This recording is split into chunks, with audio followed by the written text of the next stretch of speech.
မြန်မာနိုင်ငံသားတွေကိုကျင်းထက်ပြီးတော့မှမြန်မာနိုင်ငံကိုပါနိုင်ချင်တဲ့ကပတ်တစ်ထေးကြောင်းလာပြပါမယ်ဒီကောင်ကတကယ်ထုံးမှာအကြီးဆုံးတစ်ထေးပဲနော် Wi-Fi တစ်ထေးမင်းတို့သိတာ Wi-Fi တစ်ထေးဒါပေမဲ့သူ့မှာ Wi-Fi ကုမ္ပဏီပဲရှိတာမဟုတ်သူ့မှာကုမ္ပဏီတွေအများကြီးရှိတယ်သူကုမ္ပဏီအများကြီးပိုင်ဆိုင်တာသူ့မှာကားကုမ္ပဏီရှိတယ်ဂျိုတုကုမ္ပဏီရှိတယ်နောက်လူသားတွေကိုတခြားကမ္ဘာမှာပို့မဲ့ပုံကူလည်းဟုတ်တယ်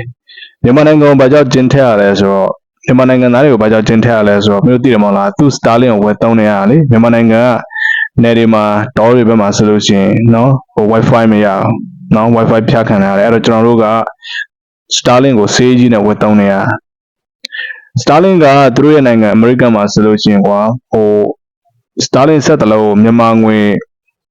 10သိန်းပတ်ချာလဲလောက်ပဲရှိတယ်ဒါပေမဲ့ကျွန်တော်မြန်မာနိုင်ငံမှာကျတော့ Starlink တလို့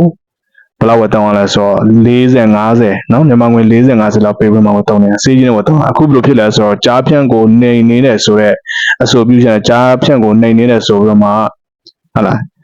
ဟိုမြန်မာနိုင်ငံမှာတောင်းတဲ့ Starlink တွေတော့များသူတို့ကဖြုတ်ချလိုက်တယ်ဖြုတ်ချလိုက်တော့စီးကြီးနဲ့ဝယ်တောင်းတဲ့စက်တွေကောင်းတည်တန်းဖြစ်နေတာအများကြီးပဲ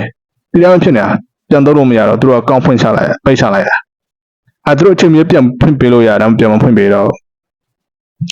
ဘုရားခေါက်လည်းကျွန်တော်ပြောတယ်မြန်မာနိုင်ငံမှာတို့ကြားဖြတ်နေနေတယ်ဆိုတော့မြန်မာနိုင်ငံမှာကြားဖြတ်လုံးနေတဲ့လူတွေကတက်တက်ဖွဲ့ရှိအခု Starlink ဝယ်သုံးတဲ့လူတွေကောင်းလုံးကကြားဖြတ်လုံးနေတဲ့လူတွေကောင်းလုံးမဟုတ်ဘူးကျွန်တော်တို့ဆိုလို့ရှိရင် online မှာလည်းလုပ်တယ် online မှာစတင်တယ် online မှာကျွန်တော်တို့နေစဉ်ဘဝအတွက်ဟာလာ communication တွေအတွက်ကျွန်တော်တို့က Starlink ဝယ်သုံးတာအဲ့လိုမျိုးနော်နောက်တစ်ခုကသူကမြန်မာနိုင်ငံကိုနိုင်တယ်ဆိုတော့ဟာကဘယ်လိုလဲဆိုတော့ home minute ဒီနေ့တော့သူကတနေ့မှပြောသွားတယ်မြန်မာနိုင်ငံကဆင်းရဲတယ်ဆိုတာမင်းတို့ကိုလိုနီစနစ်ကိုတွားပြီးတော့မှပြစ်တင်လို့မရအောင်မြန်မာနိုင်ငံဆင်းရဲတယ်ဆိုတာမင်းတို့တွေစောက်တော့မကြတော့မင်းတို့နိုင်ငံကညီညွတ်ကိုလိုနီတွေကမင်းတို့နိုင်ငံလာနယ်ချဲအုပ်ချုပ်ရတဲ့ခါမှာတရားတွေစောက်ပေးခဲ့တယ်လမ်းတွေစောက်ပေးခဲ့တယ်သူတို့တုံးလိုက်တဲ့ကုန်ကြစိတ်တွေကသူတို့ပြန်ရတာထက်ပိုများတယ်ဒါပေမဲ့ဒီကောင်မသိတာကွာကိုလိုနီစနစ်ကြောင့်ငါတို့မြန်မာနိုင်ငံကပြည့်စည်ခဲ့တာဒီကောင်ကမသိဘူးကိုလိုနီစနစ်ကြောင့်ငါတို့မြန်မာနိုင်ငံကပုံစံသွင်းခံရတယ်ကိုလိုနီရဲ့အမွေအနှစ်ဆိုတွေကြံခဲ့တယ်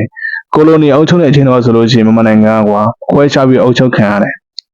ခွဲခြားပြီးအုပ်ချုပ်ခံရတယ်ဆိုတာကကွာကိုလိုနီအင်္ဂလိပ်တွေကမြန်မာနိုင်ငံအုပ်ချုပ်တဲ့ခါမှာဆိုလို့ရှိရင်ဟာလာလူမျိုးစုတွေခွဲခြားပြီးအုပ်ချုပ်ခဲ့တယ်အဲ့လိုလူမျိုးစုတွေခွဲခြားပြီးအုပ်ချုပ်တဲ့ခါကျတော့မြန်မာနိုင်ငံသားတွေချင်းချင်းမတက်ကြတော့တရားကြပုံကံတပ်ဖြတ်ကြတယ်ဒီနေ့နော်ဒီနေ့ဒီအချိန်ထိပဲပြီးတော့မြန်မာနိုင်ငံရဲ့မြေပုံနဲ့သူတို့ကပုံစံပြောင်းခဲ့တယ်ဟုတ်လားပြည်နယ်တွေ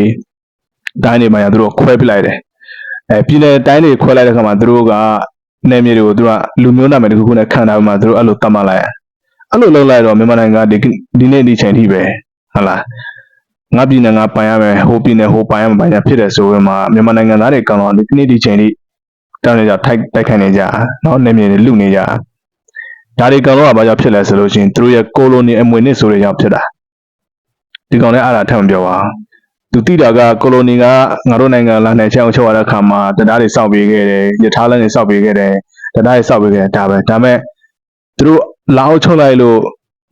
မြန်မာနိုင်ငံကိုသူတို့ပုံစံအမျိုးမျိုးနဲ့တွင်းလိုက်တယ်မြန်မာနိုင်ငံသူတို့အမွေဆိုးတွေဟာလားပေးခဲ့တဲ့ဟာတွေကဒီခုချိန်ထိနော်အကျိုးသက်ရောက်မှုတွေရှိနေတယ်ဆိုတော့ဒီကောင်ကမသိဘူးအဲ့တော့ဒီကောင်သွားခဏသွားဆဲမှဖြစ်